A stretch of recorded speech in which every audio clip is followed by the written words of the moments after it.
Meredith Goldstein. Meredith Goldstein Pattinson. Meredith Pattinson. Mrs. Robert and Meredith Pattinson. Sounds pretty great, right? Listen, I've never wanted to change my last name. I am a Goldstein forever. But when it comes to celebrity crushes, I'll confess to thinking about it. I am not alone. For many of us, including my coworker Kim, the name game started pretty young. When I was like a child, I somehow thought I would be the child bride of John Taylor, Kim Taylor for John Taylor and Duran Duran. And then when I was in high school, I was quite certain I would marry Donnie Wahlberg. Donnie. Not Mark. Donnie. No, you picked the right. You got it. I mean, listen, I hate to rank a Wahlberg, but I am. So there you go. From the Boston Globe and PRX, this is Love Letters. I'm Meredith Goldstein.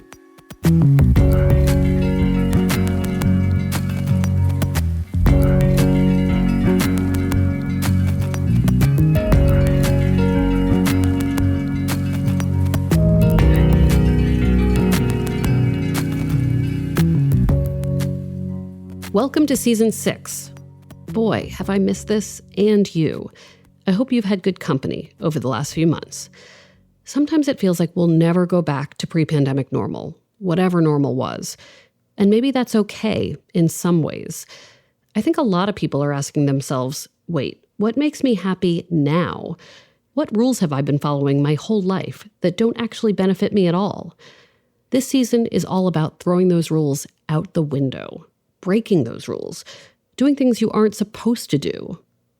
Like, haven't you been told a zillion absolutes about love and relationships?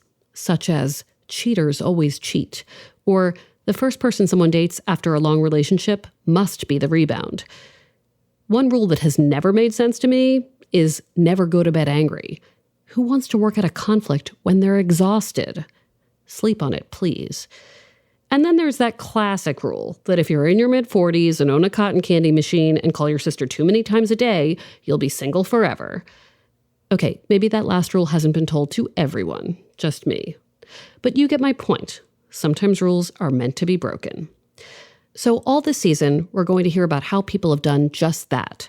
Stories about rule breaking that changed people's lives for better or worse, but mostly better.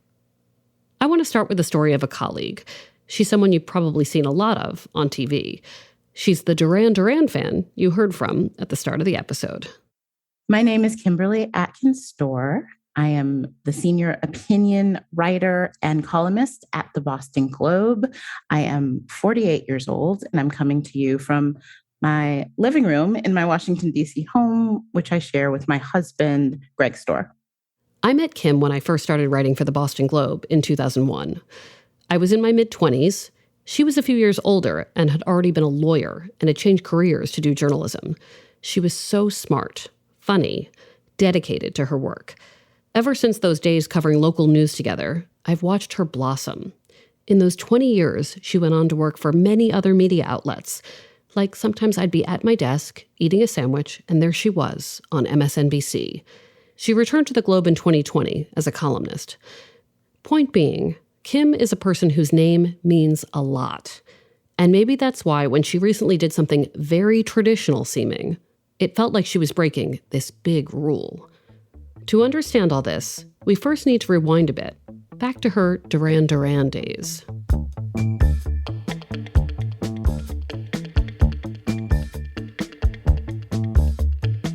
Kim grew up in the suburbs north of Detroit. I am the sixth of 6 children, and my parents are still married. They've been married now for 64 years. My parents certainly presented the stereotypical nuclear family kind of structure, which certainly had a big impact on me. But that being said, most of my siblings have been divorced at least once. I got to see different things growing up and have different experiences. And both your parents share a same last name? They do. They Okay. do. My mom took my dad's last name, and they got married in the 50s. They got married when my mom was 16 and my dad was 18. So I don't even think they even considered an alternative. I think it probably just happened automatically somehow back then when they got married. I I knew that I wanted to be in a relationship. I pictured my life being in a relationship in some form. I always appreciated marriage. I think that marriage is great, that it is a great institution. I wasn't always sure it was for me. I also knew I never wanted children. I'll put it this way. I didn't feel the urge to have children. I loved my nieces and nephews. I had a bunch. I've been an aunt since I was 18 months old. I realized very early in my 30s, I'm like, you know what? I don't want kids, and that's okay. Kim meets someone in law school and they get serious. They do long distance and then live together, eventually landing in Washington, D.C. They're together for 13 years until they aren't. They break up in 2010. The relationship had not been great for a while, but it did end abruptly. I'll just leave it at that. Okay. And then you're a single person in the world. Yeah. Almost 40. I just want to make it clear that, like, you don't have at that point just one job. Like you have like 7 jobs. Like, can you characterize your work life and how much of your life that took up at that point in your career? So part of the reason I had so many jobs is because I had to take on more jobs just to be able to support myself comfortably and take care of myself here in DC. So at the time I was working for the Lawyers Weekly papers covering the US Supreme Court. And I took on a job. I had previously worked at the, not just the Globe, but also the Herald. And so I called the editor of the Herald and sort of started doing freelance columns on politics from here in DC as well. Then I started doing cable news, Fox News, CNN, MSNBC. How much were you dating during this time? I sort of felt like a dinosaur that had been dropped into a new world because I had never online dated. Like, I didn't have to. When I started dating my ex-boyfriend, there was no online dating. And then suddenly people are like, oh, I'll help you do your match profile, or I'll help you get on OkCupid and stuff, and so I did some of that. Always hated it. It was just so much time and emotional energy, and it just wasn't suited for me. Most of the people who I went on, more than a second date with tended to be people I met in real life. It was rough out there. I won't lie. It's not terribly easy for a professional woman in a place like Washington, D.C., who is over the age of 35 to try to date. Then in 2018, she runs into an old acquaintance, a man she knows through work. His name is Greg Storr. She'd first met him in 2007 when she was covering the Supreme Court for a weekly publication. He was covering the court too, but as a more established reporter for Bloomberg News. For the most part, those other reporters didn't really pay a lot of attention to us, like, second-tier scrubs in the back. But Greg was always really friendly. And I remember seeing him and he introduced himself. And, when I would come in, he would say, hi, Kim. And, we'd chat a little bit. And he just seemed very friendly and nice. At that time, I was still living with my boyfriend. He was married. The only thought that we had about it was a nice professional acquaintance relationship. And it would be 11 years later before anything else would happen.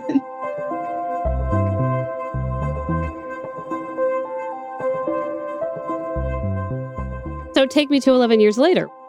April of 2018, I remember it was the night of the White House Correspondents' Dinner. I was not actually at the dinner. I was covering it on MSNBC. So I was on TV, in my dress, and we were looking at coverage of it. And at one point, I did see him sitting at a table in his tuxedo, and he messaged me and said, oh, if I'd known you were covering it on TV, I could have just stayed home and watched it. But you look very nice. And I told him, oh, I saw you in your tuxedo. You look very nice too.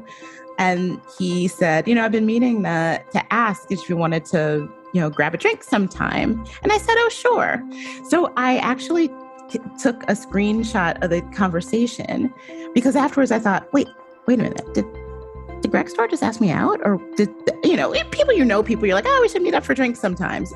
I wasn't sure. So I sent the exchange to my friend and it's like, was he asking me out? And she's like, yeah, it really has been a long time, hasn't it? Yes, Dodo, he's asking you out.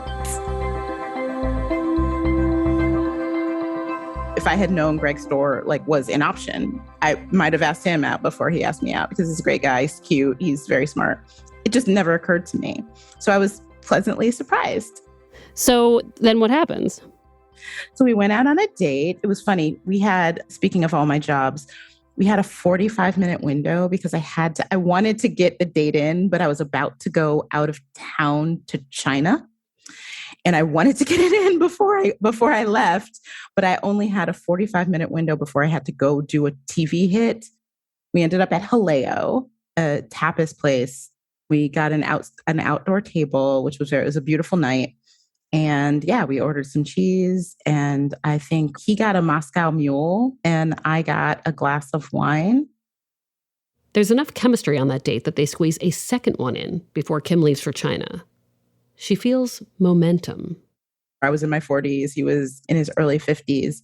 We knew what we wanted. We knew what we didn't want. We'd had some relationships. We'd learned something about ourselves.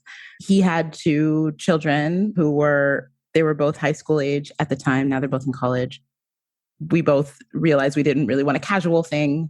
We were learning about the non-professional parts of our lives in a way that was really great. And after I did go to China, and it was a work trip and it was terrible. Like, I had a very difficult time, and I was texting him about it throughout the whole time, thinking to myself too, it's like, oh my God, this guy's going to think I'm crazy. Because I keep texting him about how I got food poisoning and about how I was a journalist in a communist country. So think about how comfortable that was. And by the end of it, I was so done and so ready to come home that I bought the text feature on the plane on the way home so that I could text him, because at the end, like I got profiled at Beijing airport in a way that felt very uncomfortable. And that by then I was like on the verge of a breakdown, and I'm texting him, and there was like this 2-hour period that we were flying over Russia. So the texting went down.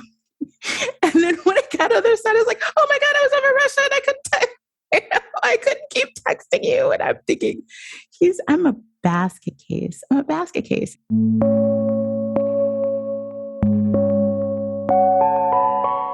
He's going to say, who is this woman that I went on a date with? This is a terrible mistake. But instead, even though I lived less than a mile from DCA National Airport, and he lived maybe 45 minutes away or 35 minutes away from it, he was there to pick me up. Oh, I wanted you to say that. I wanted that to be the end of that story, but I didn't want to say it out loud because I didn't want to disappoint myself, and he did not disappoint me. Yeah, he's a good one. I knew then that he was a good one. So Greg turns out to be such a good one that Kim decides to make a change. She breaks a rule, surprising many of her peers, including me. It surprises her, too. I'll explain when we return.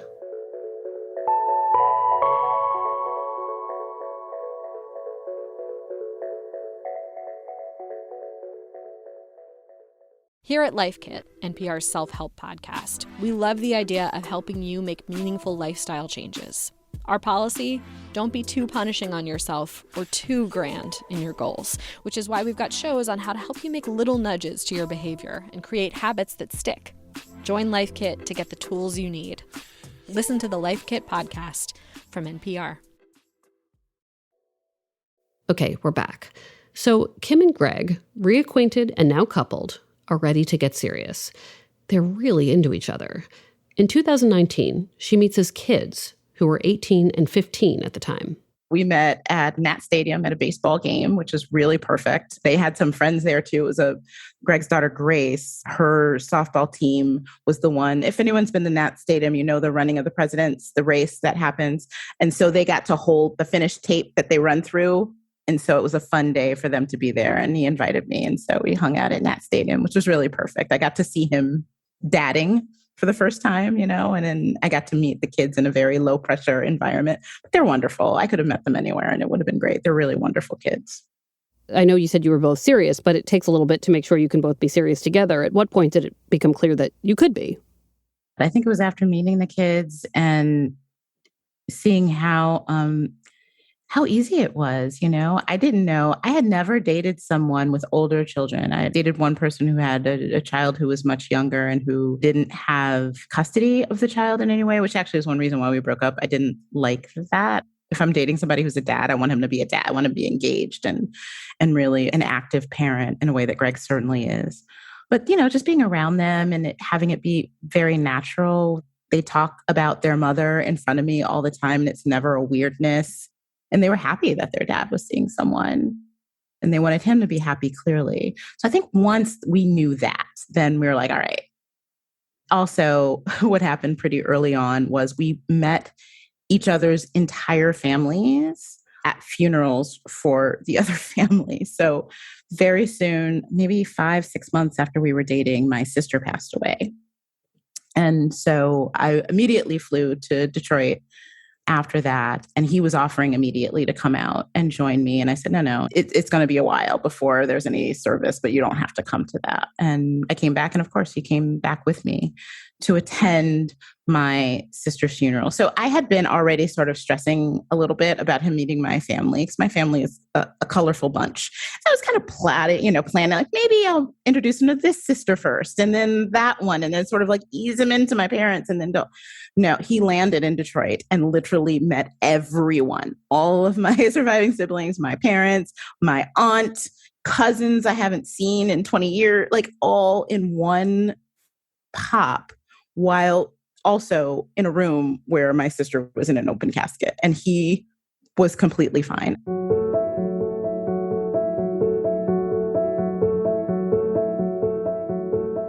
I kept apologizing. I kept thinking, oh my God, this must be terrible. He's like, actually, no, it's fine. I wanted to be here.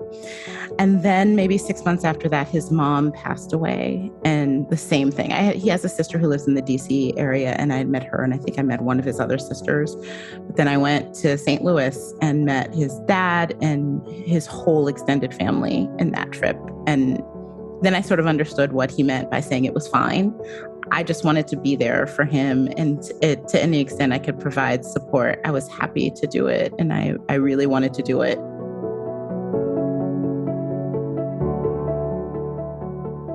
We started having conversations. I don't remember exactly when they started, but we started having direct conversations about whether we wanted to get married. And we realized that we both wanted to be married if it was right, and yeah, we had a couple of rough patches. And at one point we'd broken up for maybe a month and gotten back together.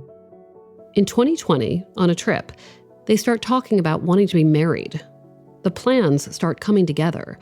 This is when Kim, who's 47 at this point, realizes something else. She also wants to become Kimberly Atkins Storr. She wants to change her name. Sorry, Donnie Wahlberg, you missed your chance. And I just sort of brought it up one day when we were having dinner. And I told him, I was just thinking about, what if I did take your name in some form? Like, how would you feel about that? And he said the obligatory, well, it's your name, it's your decision, whatever you want to do is fine. I'm like, no. Like, how do you feel about it? Like, if you would prefer I not, I want to know that. Or if you think that it would be a bad idea. And so he asked me why. And I gave him some of the reasons.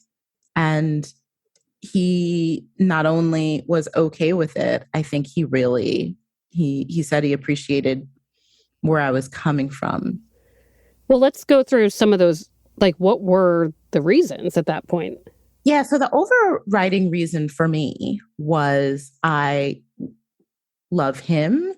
I really love his family. It's really becoming a part of his family would be a wonderful part of getting married to him. I knew that. And it would be a big change in my life. It would be an expansion of my life, expansion of my family, an expansion of my role. I'd be a stepmom, I'd be a daughter-in-law and a sister-in-law. And I thought reflecting that in my name would only make sense. It felt right. It felt like something that I wanted to do, which again, surprised. I can't underscore enough how much that surprised me. And even then I wasn't sure. I thought, I can keep it Kimberly Atkins for professional reasons. And there are all sorts of choices there. But I think I would want that. And then there are also other ancillary reasons. We are an interracial couple.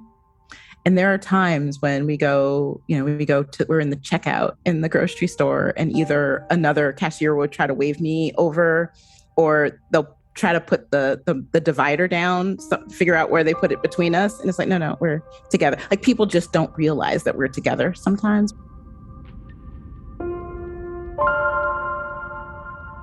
We went to a restaurant with his 2 kids, and the maitre d' looked at the 3 of them and said, table for 3. And I'm like, no, 4. And they're like, oh my God, I'm so sorry. I don't attach a negative intent to it, but people don't realize that we go together. And there are times that that could be difficult. If one of us, God forbid, were to be hospitalized, then I wouldn't want to walk around with my marriage certificate in my purse to prove to a hospital that I can actually see my husband if they don't recognize that I am his wife or that I'm just have to take my word for it and things like that. So that added an additional layer why I thought it was really important for us to share a name. So it isn't just one thing that makes Kim want to change her name, and she's clearly put a lot of thought into it. Kim and Greg get engaged just before Christmas 2020. They get married on May 28th, 2021, at a hotel in Georgetown. She posts a photo on Twitter of her small wedding where she looks spectacular. I see these photos and cry because I haven't talked to Kim in forever, but my God, does she look happy. She captions her Twitter post, "The Stores." And I thought, okay, cool. Maybe she's changing her name in her personal life, but not her professional life because she's Kim Atkins. She's got thousands of stories and TV appearances under that name. But Kim changes her byline too. She becomes Kimberly Atkins Store everywhere. I'll admit I broke into a small sweat when I saw this. I have a ton of friends who've changed their names or combined names with a partner, but Kim Atkins is like this established brand. I have to admit, not thinking anything about her personal reasons for wanting this changed, my first thought was, you're going to take this man's name now?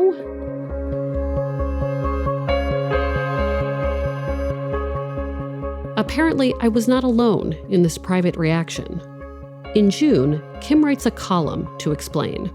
Apparently, many people are freaking out about this choice to take her husband's last name because it's so traditional. The headline on her column is, "Taking my husband's name is a feminist act."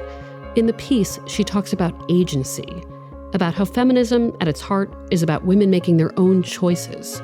She has to remind everyone, and me too, that it should be up to her to make the rules. I didn't want to keep bouncing back and forth between being Kimberly Atkins and Kimberly Atkins Store. And I do have a, forward-facing career.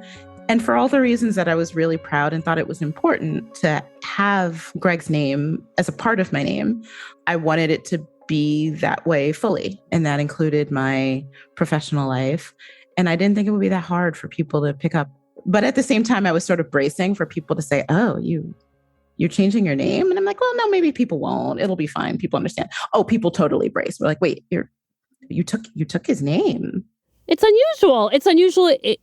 I think it's unusual for depending on age, but also it's unusual in the profession you're in, right? When your name is so emblematic, like it's a byline, right? So talk about the column. So you decide, I'm going to talk about this and I'm going to hit this straight on and also make it a larger issue about what are we really saying when we look at a woman and say, with one eyebrow raised, you took his name? I didn't feel a need to explain myself. I mean, it was really, because I wanted to is the answer. But I also wanted to push back on this idea that I somehow had to give up my feminist card, or I was sort of playing into all of those awful stereotypical the origins of changing one's name. It was the only time in my life that I was able to make the decision of what my name was, right? The rest of my names were all given to me. And this was the time that I got to decide. So this actually felt more empowering, not less empowering. I will say I was very happy. The vast majority of the reaction I got to that column was really positive and supportive. But there were still several messages that I got that said, all right, you're just trying to have it both ways because you're doing something that is not decidedly not feminist and you're trying to claim that it's feminist. It's just an excuse. And I'm like, an excuse for what? Like, I don't have to explain myself to you in the first place. Like, an excuse to do what? It really is about saying, I decided I wanted to do this. It wasn't my husband. It wasn't anybody else. It wasn't society. It was what was right for me. In some ways, I wonder whether actually being solidly in your 40s and having such a life of being with yourself, right? And in and out of relationships made it feel more secure to make a change like this without it having to mean that you turned in a bunch of cards and your identity. Yeah. I hadn't thought of it quite in that way before, but I think you're absolutely right. I think part of the reason that I probably would not have changed my name if I got married in my 30s would be I would feel that I would have something to prove. I would have to prove I am feminist and I am modern and I am independent, and look at me being independent with my own independent name. And now I'm like, well, yeah, I know I'm independent. I'm independent enough that I can do whatever I want to. So I actually think, yeah, I think you're right. I think that certainly having more confidence in oneself, knowing oneself better, being more secure in who I am made that decision easier to make. I will say that Kimberly Atkins Storr is an absolute powerhouse. She's kicking ass as the inaugural columnist for The Emancipator, a new project from the Boston University Center for Anti-Racist Research and The Globe that reimagines the Black press of old. She's still on TV a lot and writes a ton of must-read columns. She's loving her personal life and thriving in the professional life she's worked so hard to build. Kimberly Atkins Storr has more than earned the right to break all the rules she wants. One reaction that I got on Twitter that I just loved and that I still think about is, the reason of because I want to, because that has been so unavailable to Black women for so long, that's the most feminist and best reason of all. And I was like, you know what? You're right. This is one space that I was able to decide to do something just because I wanted to. Well, Kimberly Atkins Storr, thank you so much for sharing your story, and congratulations. Thank you so much. Thank you for having me on. This was so much fun.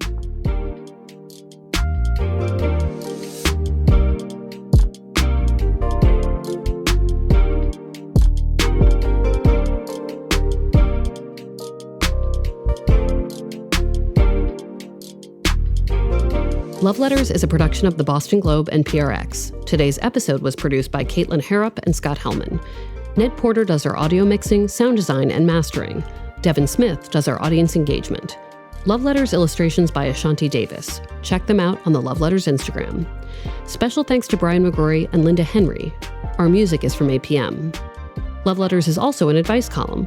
Send your questions to loveletters@boston.com. And if you like the show, please leave us a review on Apple Podcasts. We're online at loveletters.show. My last name is Atkins Storr. 2 names, no hyphen. It wasn't going to be Storkins. It was not Storkins. No, I didn't go that route. I didn't create a new name. I'm Meredith Goldstein, Pattinson. Thanks for listening.